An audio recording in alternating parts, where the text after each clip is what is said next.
Hello everyone, welcome back to my YouTube channel. In this video guys, I'm going to show you how to fix iPhone screen flickering after iOS 16.1 update. So let's start the video and subscribe to the channel for more upcoming. Let's fix this issue in your iPhone. So the first step is turning down brightness of your iPhone. Is an easy way of fixing iPhone screen flickering. So to do that, go to your iPhone setting and click on display and brightness and make sure that you turn down your brightness of your iPhone and let it stay in that state for about 10 minutes to set its brightness back to its original. It will make your iPhone screen stop flashing. And the step 2 is enable reduce transparency in your iPhone.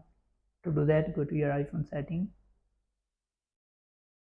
click on accessibility, then open the display and text size, and here you will get this. Just turn it on and close the setting. And the last step is reset your iPhone setting. To do that, go to your iPhone, click on general, scroll down, and you will get the transfer reset icon. Click on reset all setting. By doing this, you won't lose any of your data, but it can fix your problem. So hope this video helps you. If it does, then leave a like and comment. Thanks for watching.